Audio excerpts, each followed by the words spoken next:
This is Show versus Business, your weekly take on pop culture from two very different perspectives with your host, the real Theo Harvey, and myself, Mr. Benja, coming with all the relevant info to get your week started.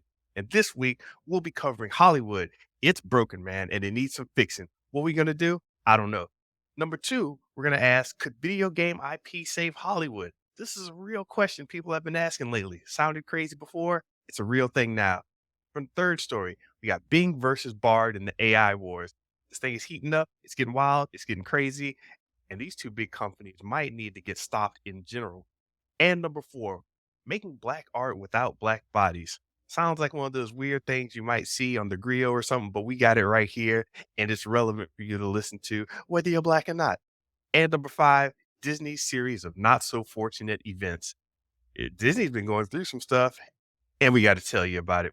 And that's what we're going to do today on Show versus Business. Theo, how does that sound to you, sir?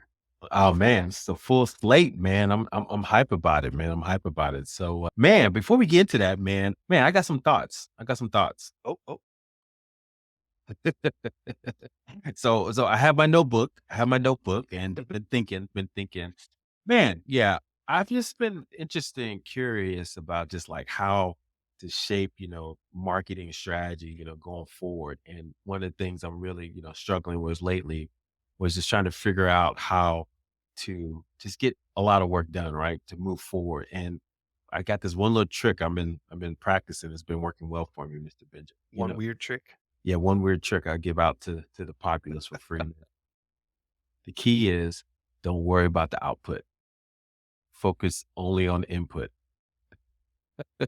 You sound like Chat GPT. You're not worried about the output. You just put anything out there. Yeah, man. It's like you get caught up in like, in your head sometimes. I don't know Mhm. about you, but you try to create something and this and this that or this is this. And it's just like the way to be like super productive is just focus on the input, right? Did I do it? Right? Did I do this thing? Did I do it? And then once it's out Yep. there, then you evaluate later. And so maybe that's something you've always done, but it's something I'm starting to realize to kind of get more productive. And the other on the same side of that coin is like to prevent myself from going down that rat hole of thinking through, the outcomes too much. I'm trying to resist that urge. Yeah. And there's some psychological studies that say you can resist the urge, ride that wave, if you will, and it will subside. And it's like a skill you practice over time. First, you have to notice it. And so, one of the things I'm looking at is just like meditating more, so that way I can kind of notice it better. And then, ride that wave, and then making sure that I resist the urge to think about those outcomes and just focus on the inputs. So, like I said, this is something new to me. Is just because I'm just so kind of focused on like doing this and getting this done, but and thinking about what all the different scenarios of what could or could not go wrong. But it's like, man, that hinders you sometimes from just being productive. So anyway, I just throw that out there, man. That's just something I learned while I was on the vacations recently Okay. down Okay. in ERs. So just when you have time to think and you really kind of look at your process flow, you're like, I need to do things different. And so that's kind of something I came up with. Yeah, man. That sounds like two different sources I've heard before. One, Gary V, and two, the woo woo community. I know this is, a lot of the business types, it's like the opposite end from, Tony Robbins has massive action. And then on the other side, you have the law of attraction. But on the law of attraction side of things, that's what a lot of those people bring up. It's like, hey, you just go, that felt good, put it out there and do it. And I used to get pissed off at these people because I was like, what is this crap? What are you making? And they're like, hey man, let's change it if you don't like it. You don't like it?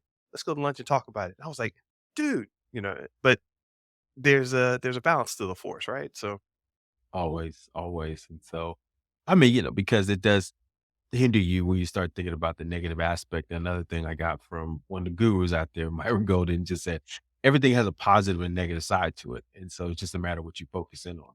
mm, So I will just focus on the positive side that can kind of keep you motivated to kind of keep doing the thing.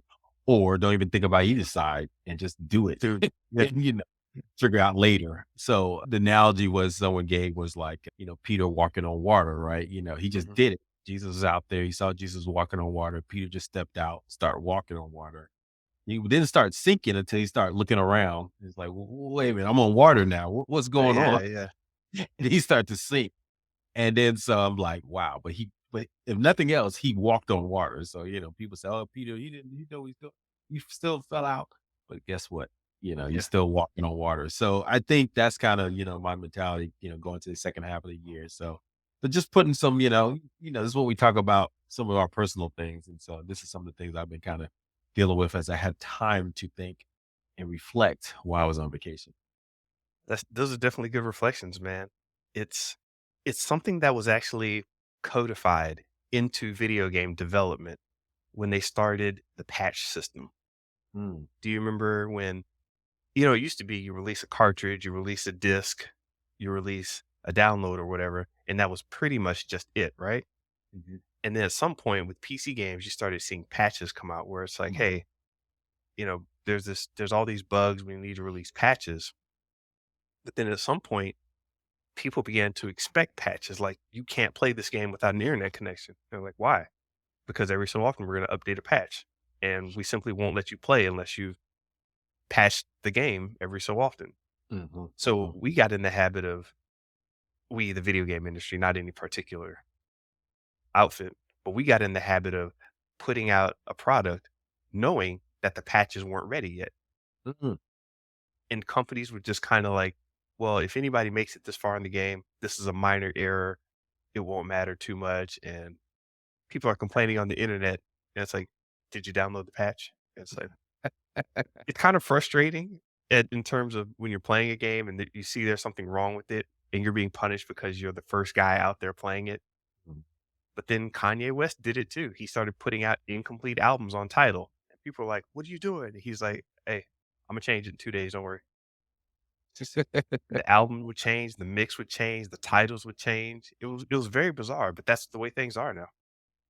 Interesting. Okay. I Patch it, love update. the I love the show side of things coming to the forefront. So that's kind of how artists create sometimes. Just and to be fair, right? Art is never really complete. It's just done, right? You just get it out there, Sure. and you can always. I mean, look at George Lucas, right? He's the internal war, always making Star Wars just that much better, right? So it's.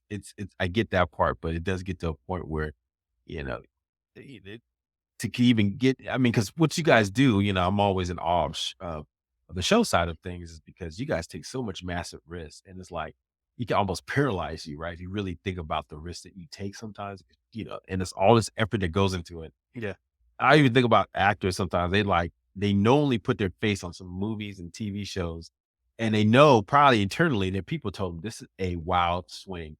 This could fall on your face immediately, or it could be the biggest thing of your career. We just Yeah. don't know." And they just like, "Oh, well, just You do know it." what? That's actually a good thing to research. What are some possible fall in your face movies or outings or roles that people have gotten And into? I got one right now that's coming out, and, I don't know when we put this pod out, but it'll probably be out after we put this pod. I think it's a new Jennifer Lawrence movie. It's gonna be like a sex comedy that she's putting out there, and I think it's called No Hard Luck or something like that. And she's got herself in the forefront, man. Her face is on the poster. This is her, but we all know comedies don't do well in movie theaters right now. Yeah. And she hasn't had a hit since I don't know when, right? So this is like one of those like, okay, now better approach will be, let's Yeah. let's do some Martin Scorsese movie or, have a second lead in this and then see what happens. But no, she's going for that swing, baby. Batter, Yeah. batter. So stuff like that is kind of interesting. Speaking of swing, you want to swing into these stories? Man, let's get to it, brother. All right, here we go with story number one. Hollywood is broken and it needs fixing, allegedly. So, what's this about, Theo? Because you sent this one my way. Is it time to break up Hollywood? What's happening here? Well, man, look, I think let's just level set here. I think we're all kind of feeling the strain a little bit, what's happening in entertainment business. And it's something we talked about on this pod for over years now at this point, right? With the streaming service, the streaming wars, wars is always casualties, things are falling apart. now, we have movie theaters, they close, now they're reopening and numbers aren't like what they used to be. We talked about no bankable new movie stars, right? It's hard to kind of break new movie stars now than it used to be.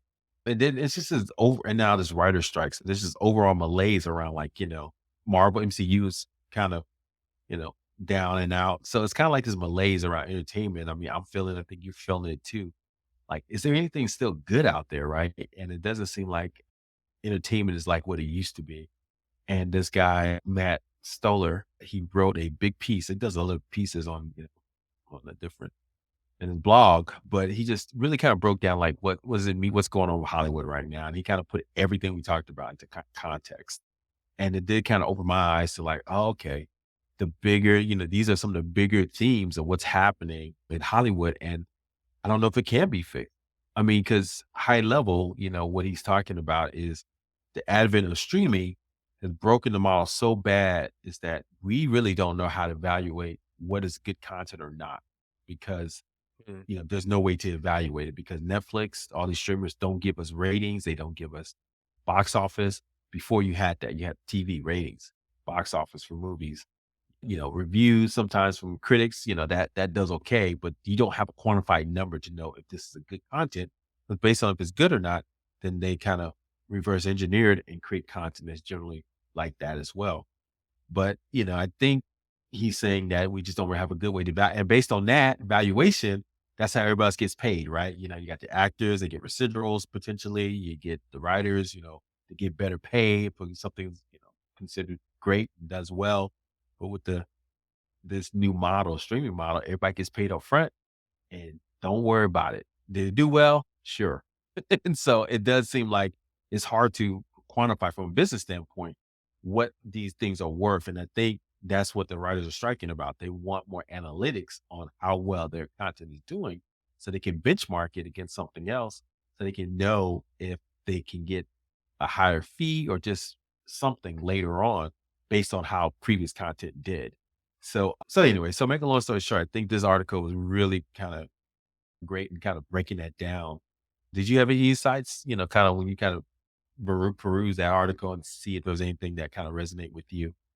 Well, the one thing I was thinking about, and you mentioned streaming, is the binge model. Did that did that fundamentally kind of f up things in a way that really can't be brought back? We talk about attributing value and attributing or giving Hollywood this kind of mythical proportion, that you see when you went to a movie theater. You see the big, like, Man's Chinese Theater. You had these big Hollywood premieres, these huge red carpets and everything. You'd have all of this build up on television, which was a format where you had five major channels that people would have to watch. And that was, now you have hundreds of channels, and then you have stuff outside of those channels. You have internet and people on TikTok and social media talking about whatever the hell they want. So, is the idea of Hollywood gone? And we talked about this a long time ago when we were discussing a show that was, made on someone's cell phone in Mm, Louisiana, or some guys in, Bulgaria making films. And just like, well, do you need Hollywood like you did before? The physical place, the concept, and this is all breaking apart and turning into something that, or morphing into something that we don't truly understand. So the binge model got me thinking about that, because there was an article put out, not an article, there was a video essay put out by Captain Midnight talking about the binge model. And everybody was complaining like, no, you have to have the weekly releases, and you have to have the art first and foremost. And it's like, yeah, that's from the artist creative point of view. When you start looking at the creativity and the content from the user point of view, it's like, oh, just give it to me. And you can't, it's hard to get around that. And I think Hollywood has all these barriers set up, but then people are like, hey guys, you don't have to go through that barrier. You can just come over here and do whatever you want. You can release all of them you want. You can remix and copy them. You can break down trailers all you want. You can make your own YouTube show. You can fundamentally copy the story of this great, production and do it on your home YouTube channel for your viewers if you want. And what are they going to do? Get mad that you kind of plagiarized their story idea, but you were able to release it before they did because you don't have this huge Hollywood production? I mean, there's so many different things in there, but it's it's time, man. I mean, Something's changing. yeah, well, with the business model too, that is unheard of that streaming really is gonna make you more money. I mean, Netflix has done it, but the reason why they did it, they had to spend billions, billions of dollars to get the content up, right? Mhm. Across the world. And only way they did that was because they had high flying stock price, right? So they could take advantage of that to kind of raise more capital. And that helped them to kind of get over the hump to get profitability. I mean, we talked about this business 101. Amazon did this, right? They were so unprofitable so many years because they were just trying to grab market share. And then finally just turned the switch on and they got profitable. And that's kind of the thesis of all investment, VC investment, right? You find a company that can just operate at a loss for so long that they got so much market share, they can eventually become profitable and make billions, right? That's the Facebook model, Google model, Amazon. Right, right. And Netflix did that. Now everyone else is following along, but they're still losing money. I mean, Disney's losing money, Paramount's losing money. I mean, they're losing money so bad. We'll talk about even Disney's looking to erase a lot of their content on their streaming platform, right? And so Yeah, yeah, because they're trying to save money, there's so much money that they're losing to kind of create this content to get you to stay on this platform.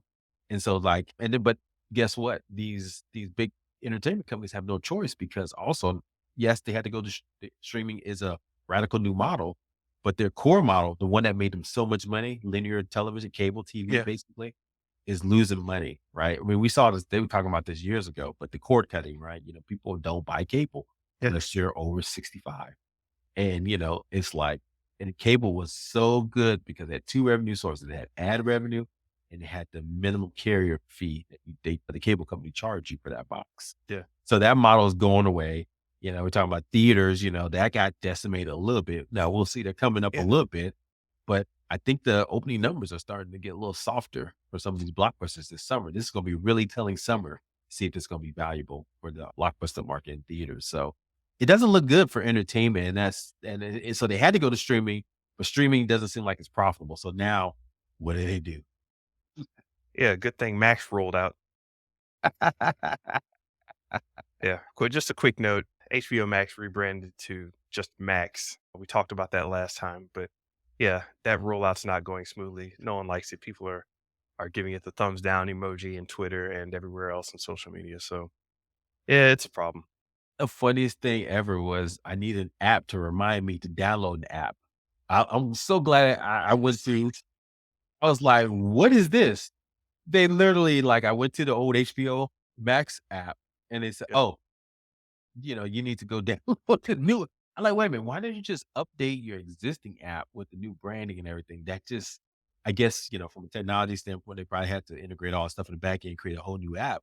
But that's not going to go over well. There are already complaints of people. They're telling people they got two major season finales. When we're recording this on Sunday, Succession and Barry, and people gonna be pissed. Oh, They're gonna try to wow. watch these shows on the old app, and I guarantee trying to download that app while you're trying to watch this show, it's gonna crash on you.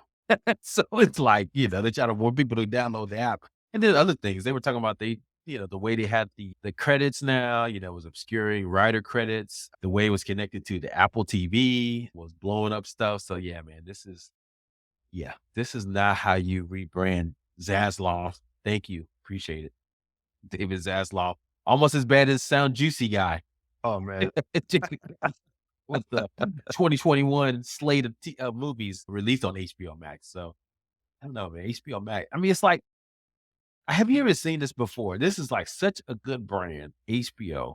Great. I mean, every Sunday is a great show. I mean, for the last 6 months, it's been a great show every Sunday. Okay. And they're just effing it up. I mean, this is a great, great product, but the marketing product is still this is effing things up, man, left and right. I'm trying to think, has there been a case like this in any type of product release? I mean, you may know better than me, but it's just like marketing. I've never seen this before. Marketing and products just messing up a great product. I guess Windows Vista comes to mind. Yeah. But we'll come back to this one because that's definitely a topic. But speaking of blowing up, we've got story number 2. Video game IP could actually save Hollywood in a way. So, if you're looking at the landscape and the penetration of watchable devices and ways to get your media fix on, people have always thought about in the past they had the DVD player, the the movie theater. These are ways to funnel Hollywood into your homes. Then at some point we got the Xbox, then we got the PlayStation, and one of the big I don't know if you remember this deal, one of the big drawing points was like when you got a PlayStation, you're like, hey, you can play your DVDs on this. People are like, oh yeah, I can play my DVDs on there. I can play my Blu-rays on that. I don't need to get a second player. I can just get a video game console. And what people don't or haven't really been talking about is how easy video games have made it to get a lot of your content funneled in through their system. So Mm, you go to a lot of people's houses, they don't have a Blu-ray player, they have a PS5. And then you have to go through the video game first to get to the Hollywood content. I'm saying that that's relevant because looking at all these properties that are coming out recently and some of the recent hits in Hollywood even video game based. Have you been seeing this? absolutely. I mean, we talked about Mario, basically it passed a billion globally that when it got released Mm. in the theaters. Last of Us, we talked about it on this pod. I mean, it's, a hit TV show. Yeah, man, there's tons of more coming out. I think, Hollywood just looks at the numbers, man. If it's doing well, they're going to copy now. So, I, but this is a far cry, man, from Doom with Dwayne, The Rock Johnson, Oh or man. what were some old crappy releases? I mean, it's been so many bad, the Hitman, the original Hitman, been so many bad versions of this that to see it being successful now is just almost a shock. But guess what? That's what happened with the superhero movies, right? Remember for a long Hmm. time, there was some bad versions of that. Then finally it hit. And now we're like, oh, wow, MCU, let's do it. But now we're seeing the same thing kind of happen with the video game industry. And so it's kind of interesting to me right now. Like I said, I'm cautiously optimistic, but I know you came from the video game industry, so I'd love to hear some more of your insight on as to where this is all going. Well, for me, it's about control and perspective.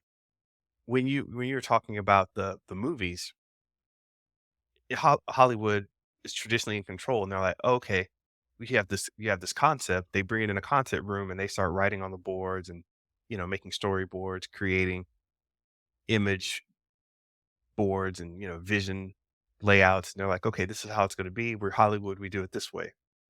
And the video game people or the comic book people really had no choice.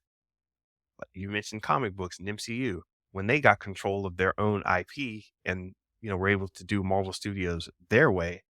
All of a sudden, it was like, oh, this can actually be a thing. We can actually put this out in a way that we think is proper and that Hollywood may not think is proper. Like, who comes to you with the concept that's like, okay, we're gonna have a TV show connect to the comic book, connect to the movie, and the movie's gonna push the next movie forward. And nobody in Hollywood was thinking, yeah, we're gonna do all this. It's like if it bombs, we're just gonna move on to the next thing. What are you talking about? It's like, no, it's all connected. Even the hashtag, it's all connected. It became a thing for Marvel. So now you see video games starting to take a little more control of their own journey and their own output where studios like Riot Games was extremely involved with Arcane and people who played the video game, they recognize the characters and they understand that yes, we're not replaying the video game in the theater or, on film. This is a wholly different story that makes sense in that universe. So it's a different way of coming at things. And I'm glad video games are finally starting to, or the video game industry is finally starting to come together in a way that really makes sense for the platform, for the IP, for their audience. Yeah, I mean, look, did they really need Hollywood? I mean, I think some estimates 185 billion market cap or 199 billion market cap for video game industry. So, I mean, it's almost like this, the size of movie industry is and entertainment TV is, minuscule Mhm. comparatively. So it's almost like this is like a rounding error, but it was I think it's about market awareness, right, for them. But it's about time they did this, right? I don't know what took them so long. It was almost like, 'cause you remember back in the day, and I think this, I was thinking about when this started. I was listening to this Hollywood kind of roundtable. These actors get together and they just kind of confab about the different roles. They had Jeff Bridges, right, older actor there, and Pedro Pascal.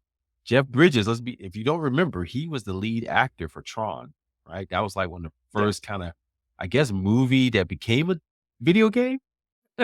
Yeah. So, I think it was the other way around, and it was like, "Oh, let's just," and that was popular back in the day, right? They would just make video games off of any type of movie almost, and then now you have Pedro Pascal, one of the biggest, video games of all time. He, was the lead as Joel. And, it was just fascinating hear their perspectives on, being in these video game kind of things. When at one time he was like, Jeff Bridges was like, "Oh yeah, it was cool. We had video games, we were playing them in between takes. It was fun." Whereas Pedro felt the actor who played Joel, he felt the immense pressure to portray somebody that if you played the game, you Mhm. were Joel, right? And so it's like if you did this wrong, people were like, "Dude, that's not my Joel." Yeah, Th yeah. this whole game sucks as opposed to a character that you can identify with. No, I don't identify with Joel. I am Joel. And so for him, he felt, I like that. yeah, so he felt that people would judge him, but luckily, he did well. But I'm just saying, just the different perspectives for how the video game shift has happened, and it's like, how people are kind of perceiving these characters as like, who they are. And then Yeah, now they're gonna do the Hollywood version of it. You're right. Because matter of fact, the guy who created The Last of Us, he was intimately involved. Neil Druckmann, he actually yeah, wrote the actual episode and directed some. So I think that's what's gonna have to happen. Hollywood's just gotta get their reins. We ain't just licensing IP, and we're just gonna take control, and that's the only way these things are gonna be successful. Like, then the creator of Mario, did he create a whole new story for this, right? For the Mario movie. Is it Miyamoto? How do you pronounce the name? The Miyamoto. So he created this whole new story for Mario, and so that kind of was what kind of resonated with folks, and there you go, got $1 billion franchise. Yeah, it's amazing how that authenticity manages to push its way through a product and into your heart where you're like, "Yeah, this is authentic." I mean, it's just whatever you're talking about, whether it's movies or Oh, the games, pure artist in you, right? Oh, this just gets through all that corporate BS and gets right to your heart, man. I love it. That's Oh, art. man. Show versus Exactly. business. Well, just a little quick number before we get on to the next one. People are wondering how much your game's really making. Well, take out all the overhead of paying extreme amounts of money for production, paying extreme amounts of money for talent and locations and etc. Aside from that, you got to think of this. Video games cost maybe 30 to $70 a piece. The latest Legends of Zelda game, Tears of the Kingdom, sold over 10 million units in its first 3 days out at $70 a pop. So that's one of those big franchises that comes out, 700 million right there. And you've got merchandising, you've Mm. got the fact that people didn't have to buy it physically. They'll pay the same amount of money if they buy it digitally. So now it's like, Oh, wow, I I have to go feel buy the console, I have that. to buy the game. It's a whole big money thing. And I don't have anything else to say on it. I'm just fascinated. I want to see what happens in the future. Love it, love it. All right. Now we're moving on to story number 3. Bing versus Bard. This is a proxy battle that's been going on between Microsoft and Google, and it's coming down to the major battle in the AI wars right now.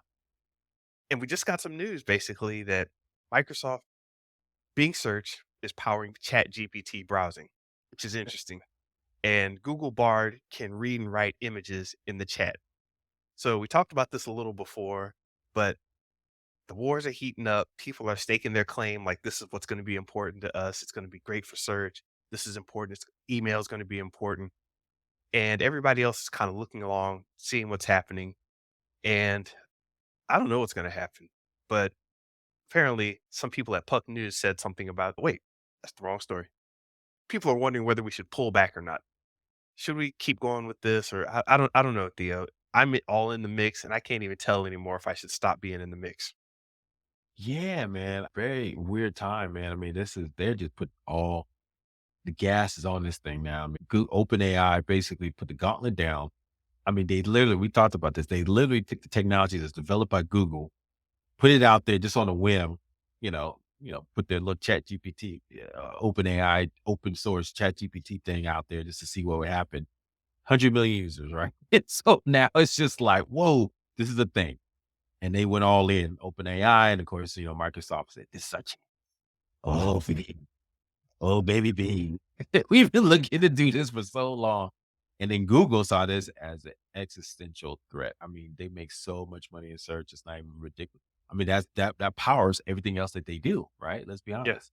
And so they saw that if they didn't do anything, especially, it's almost like, I'm a it's almost like, I've been watching a lot of basketball lately, like you had LeBron James on your team, and then all of a sudden you playing in the finals. He switches at the last minute to the other team. You're like, what?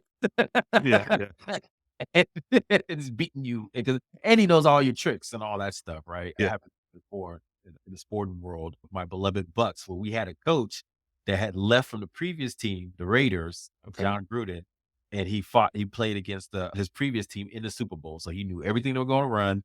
And we beat them handily when I first. But anyway, I digress. Yeah, so I think that's what's happening here. They just Google is going all in, and and they just make some announcements, like you said, Gmail, search, email is all going to be AI powered, and then we see all the things that ChatGPT is doing, and then you got the lesser players that are really kind of putting their feet to the metal. So it's going to be interesting to see where all this goes. But I am concerned. It is moving way faster than people even perceive, right? And everybody's trying to get in the battle, and there's so much money being sloshed around. It does remind me of another kind of fast moving market we experienced where everything was great until it wasn't in the social media market, right? Where everything was like, oh man, let's just put all this money in Facebook, Instagram, TikTok. And then now we're faced with these other problems like, young women, feeling bullied and, suicides are up because of how people are comparing themselves on social Yeah. media. We saw what happened in the election, with, bots out there. Russia got into Yeah. our election using Facebook. So it's not these powerful technology tools. It does seem like we're kind of going the same way with AI now, right? Where it's like we're just it's almost like that. What's the scientist name from Jurassic Park, right? We thought about it. We just said we should. We're going to do it, but we never thought should we? And it's Yeah. like that's kind of what they're doing now. They're just kind of putting that gas in. I don't know, Mr. Benjamin. Barring the whole thing about generalized AI that's going to take over, and we want to make sure that it's on our side, and all that kind of crap. I think that's just some it could happen, but I don't think anytime soon. There's a long way to go from ChatGPT to what's that? Cyberdyne, right? Right. But I do feel like that the bigger fear is like using these AI tools to cause harm, with fake voices, calling elderly folks to give them their social security Yeah. numbers or messing with our elections. So I don't know, Mr. Benjamin. What are your So have you thoughts on I mean, the fake is definitely out there. And, people are just using the technology and the usage of the technology is far outpacing any type of regulation, any type of, holding back of anything. And we're not sure what it's going to do. And we've seen this with a lot of technologies coming up where it's it's a it's available, it's out there, but there's no gate holding it back. Like if you would have told somebody, "Hey, we're going to make a blogging platform and it's only going to be 180 characters." Like, "Okay, sure, whatever." And then a couple years later, you open it up and you see straight up pornography, you see violence, you see political things that may not be even legal in your country. And you're it? like, "Holy crap, what is this?" "Oh no, it's Twitter. It's Vine. It's this or that." And it's like, "Well, it's just a new technology. Just get with it."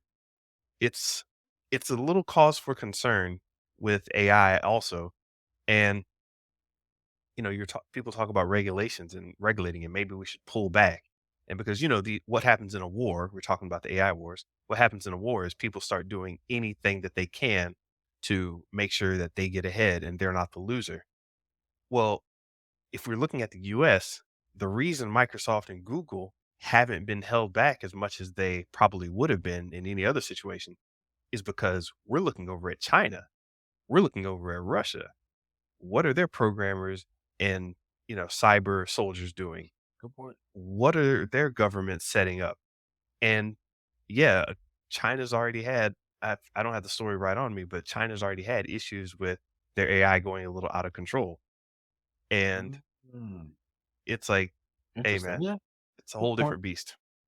I mean, so this reminds me, I was on vacation. I had opportunity to read some different books. I read the book on Oppenheimer, the Film's father, coming and out the soon. yeah, movie's coming out. So I was like, yeah, let me go check this out, man. And fascinating book about the guy who ran the Manhattan Project. For those that don't know, which was basically the forerunner of the team that created the atomic bomb, right? And how they created it and how they built it together, and brilliant physicist, and he built all the physicists together and how they can kind of do this. Very similar to this AI kind of rush, right? We're doing it, because we're on a war, but literally they didn't have to. The war was over by the time they had found before they even did their generally almost over before they did their first test, the Trinity test, which proved that you could actually blow up, use an atomic bomb. It was fascinating but they still pushed through it because they knew they didn't do it, then Russia would do it, or Germany was on the road to do it first, but of course they couldn't finish it, so they were afraid that Russia would get it, and Russia did get it because they had spies everywhere. So that's a whole nother conversation.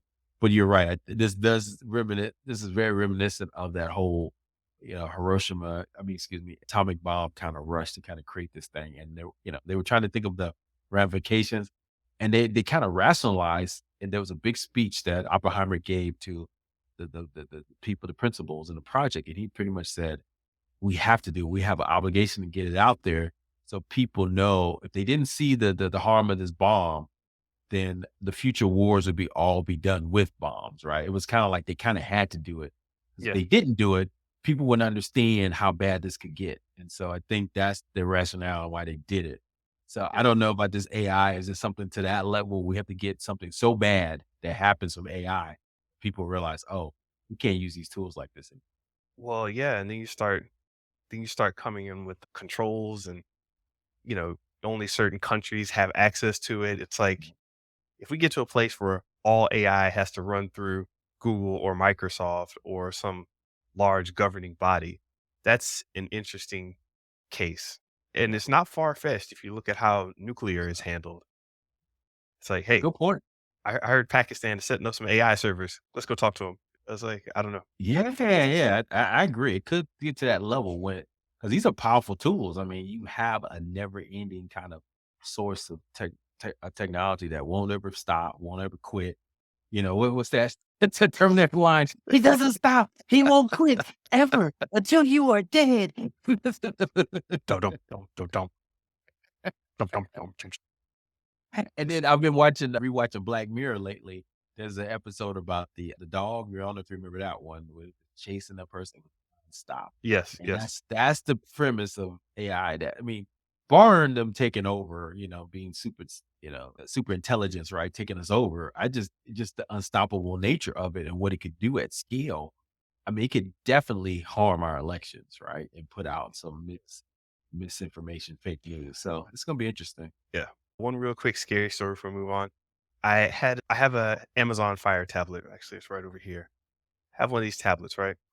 And I use it because I don't want to buy a Kindle, and I just like watching media here and there wherever I can, right? It was like 80 bucks. You could drop it in the dishwasher and, no one cares if it breaks or not. But the interesting thing about it is it hooks up to Amazon's whole customer service thing, right? So you can actually say, hey, this is a problem, this and that.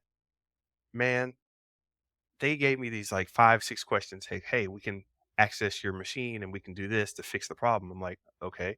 Like, by the way, by doing this, it's going to allow this and that. I'm like, okay, whatever, dude. Just I'm not too concerned about what I'm using my little Kindle thing here for. Dude, once I said yes to everything, all of a sudden, their customer service rep, like, pressed go on this application that was supposed to go through my system.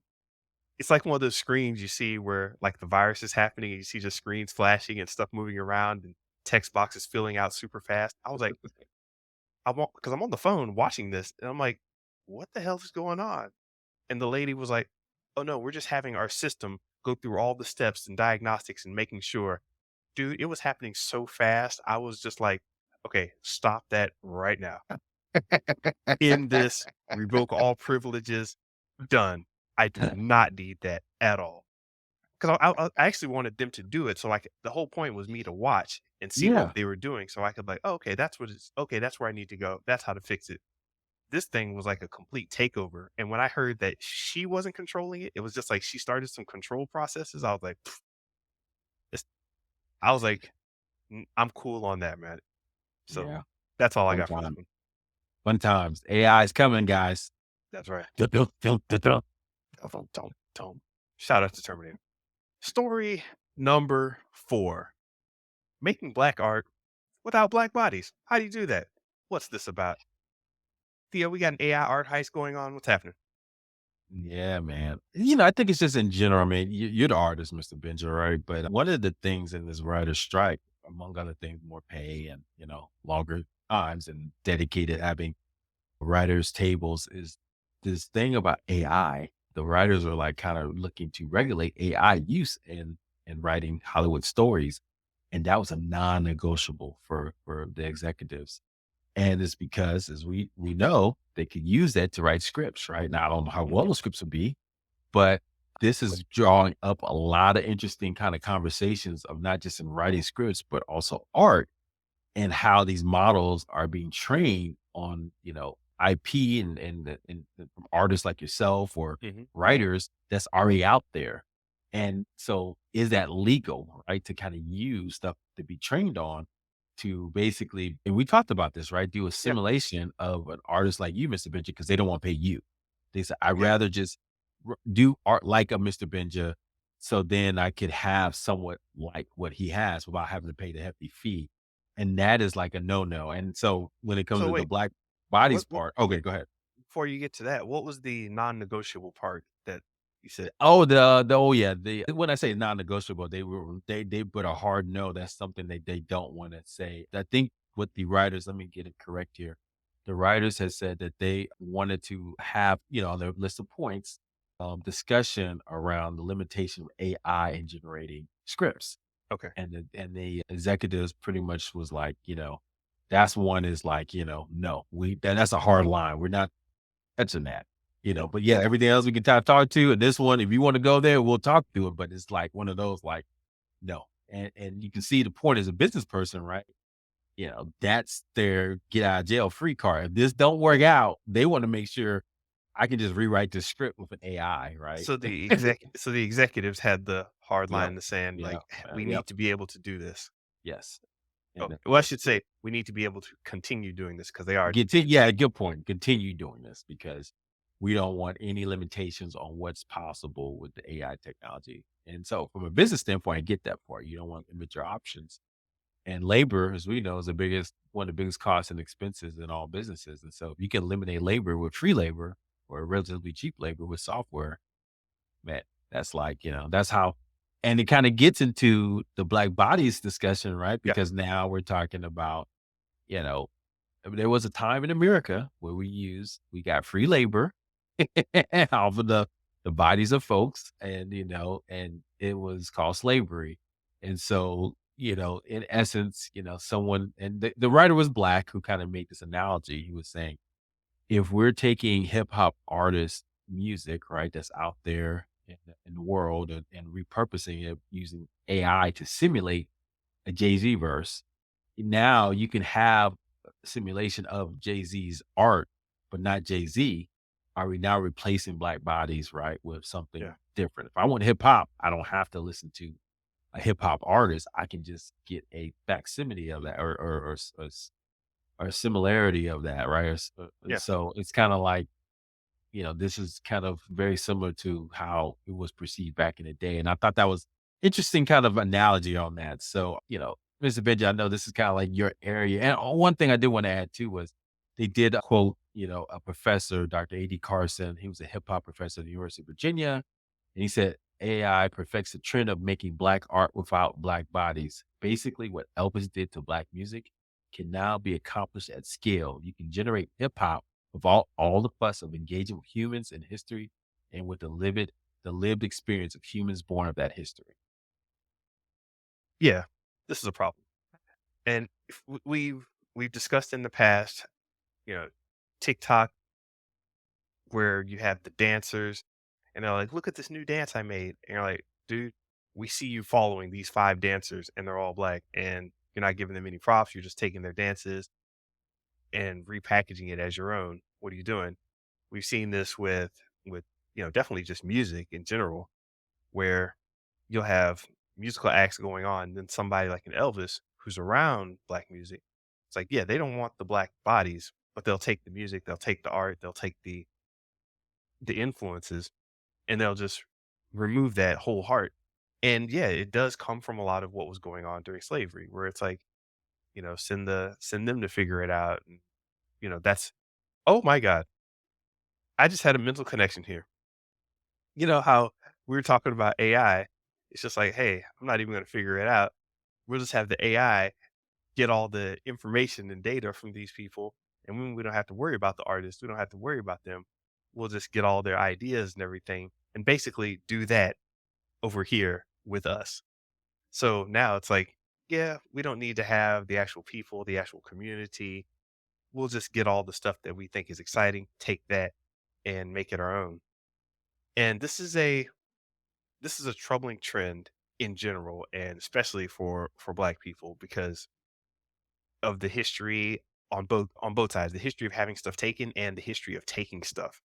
Now, if you go online and start bringing some of this stuff up, you'll get a lot of pushback from people who are like, "Dude, it's on the internet. I can do whatever I want with it."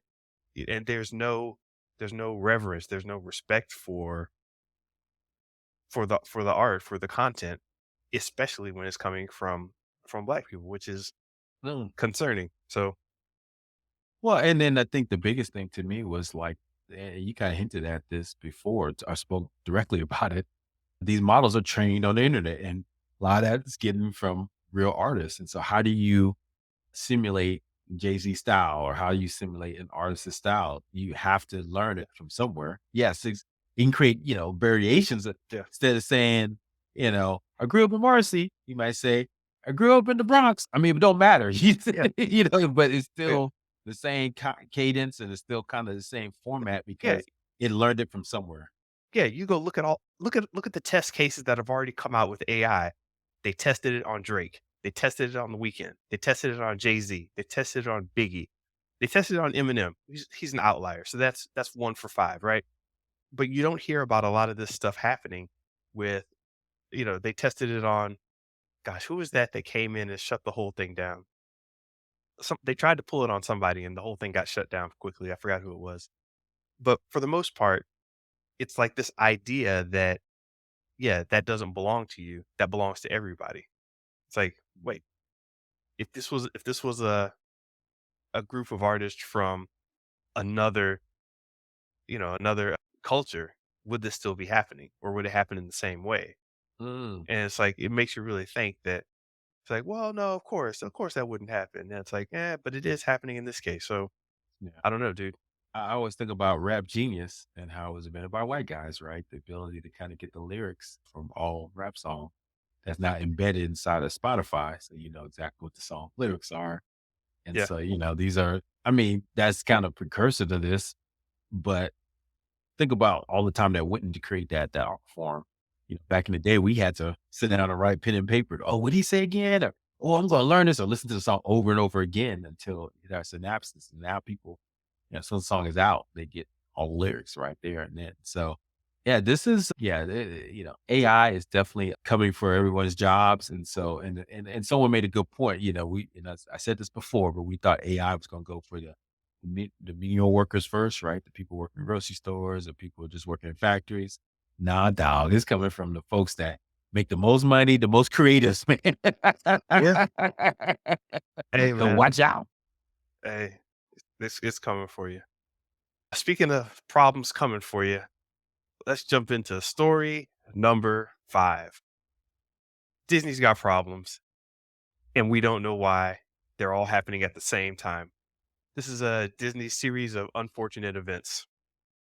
Man, Theo, you're the resident Disney guy.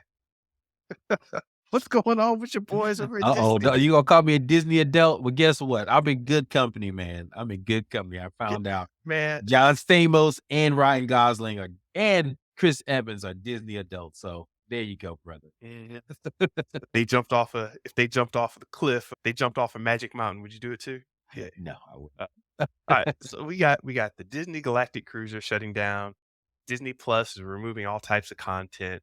We've got all these repeated fights with Disney and DeSantis, Florida, and the GOP. We've got pushback from Disney being too woke, and then we have pushback from Disney not being woke enough. Shout out to the Black Little Mermaid.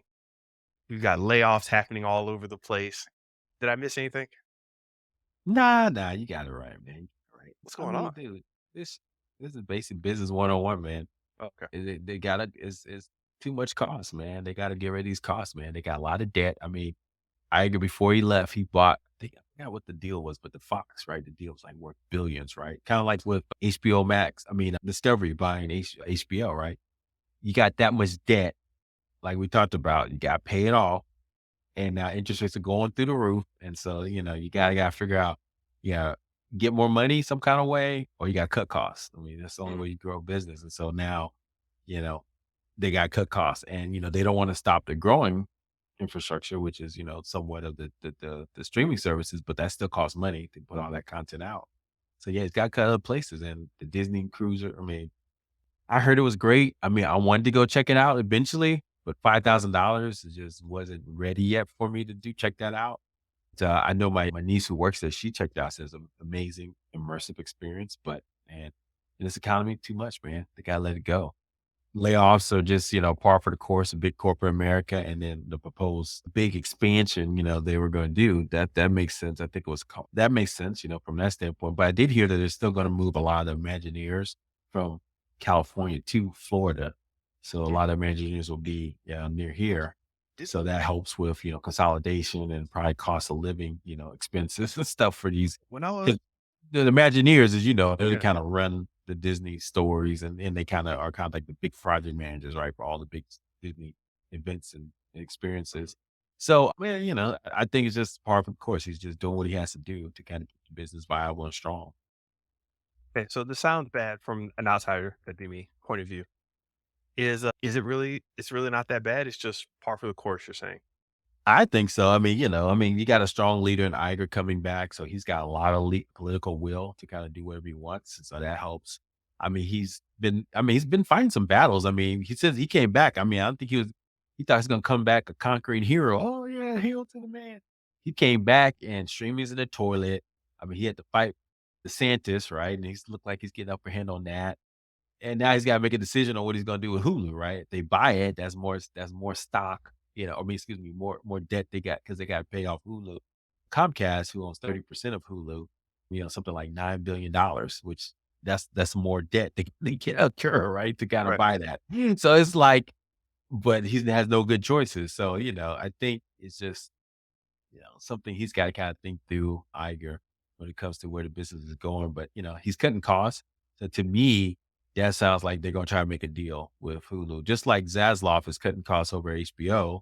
Mhm. It's the Max debacle because everyone knows in about 2 years, we're going to sell this thing over to NBC Comcast. So it sounds like that's where this is going, right? We kind of think strategically Comcast is going to get $9 billion from Disney, and they're going to use that $9 billion to buy up HBO Discovery, right? And then now you're going to have two studios instead of one. So it's going Yep. to be interesting instead of like three at one time. So yeah, so I think it's car part for the course. Why do you feel like it's unsettling folks? People having issues with it. I don't know. I'm actually in a Disney group even though I don't really go to Disneyland or Disney World at all. And I just think it's fascinating, and I hear them complaining about, "Oh, they're changing the system for for your, the what do they call them? The Magic Pass members? No, I forgot what it's Yeah. called. Yeah, I The know from the Magic Key fast pass, yeah, fast pass, yeah. and That all one that. Yes, they're always in there complaining about something, and I'm like, okay, a lot of this is happening, and it just seems like a lot from a negative point of view. So I'm looking at the news right now, and apparently, yeah, the Imagineering they're going to be hiring a bunch of people and actually hiring some people. In this article from Cinema Blend, it says 2 years ago, Disney announced plans to move 2,000 cast members to a new campus in Florida, but that's been pushed back until 2026. mm, And I think, and they're saying it may be because they're nixing that plan to move them, or they're just spreading out the timeline. It's not sure. But then later on, it says the plans to spend 17 billion and hire 13,000 new cast members at Walt Disney World over the next decade are still in place. So I'm not sure what's going on. It's funny. It's when I think of Disney, I usually don't want to think of all this nonsense going on.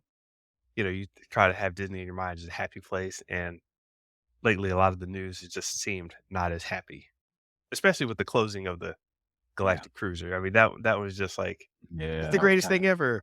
I'm gonna go next year." Actually, we're closing in September. yeah. Oh, Everybody said that was a good experience, and as a Star Wars fan, it's kinda like almost kinda have to go, right? But, in time, it's like, "Oh," but yeah, I don't know. I think that was a great experiment they had to have, though, because now going forward, it's like, if you wanna do something that big, like, I'm gonna call one of those Disney guys, just get their experience on making something this Point. dramatic, Good point. this far ahead. And there's been some criticism as to because I wrote the new Tron ride too recently. It's okay. It's nothing, that's shake home with. And Guardians of the Galaxy ride just got released last year. It's okay. So, there's some rumblings that Disney Imagineering has lost a step, right? So to your point, they can create something still immersive and truly mind blowing, like this, and even the Galaxy Edge ride. I ride. That's okay. So I think there's hope that they can. They go in their bag. They're ready to go if you want something to really blow your mind in the future. So we'll see. Is there hope? Physics, another.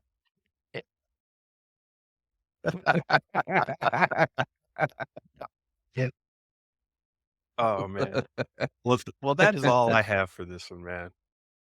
Oh man, this is a good one, Mr. Benja. Man, I love it, man. Anything going on real quick or good to go for the week? Hey, man, I am banging out content like a mofo, and I'm just gonna keep on that trend, that roll. So during this talk with you, I got some ideas for new ways to keep banging it out, keep rolling it out. I'm Gary V and then to speak. No, I love it, man. Same here, brother. I got some stuff coming out. So, hey, everyone. Thanks for listening. Please like, subscribe, and comment at Show versus Business on Twitter, YouTube, and Instagram. Listen to us at Spotify, iTunes, or wherever you listen to podcasts. Please visit us on our website at Show versus Business. All right, Mr. Benja. Take care. Peace.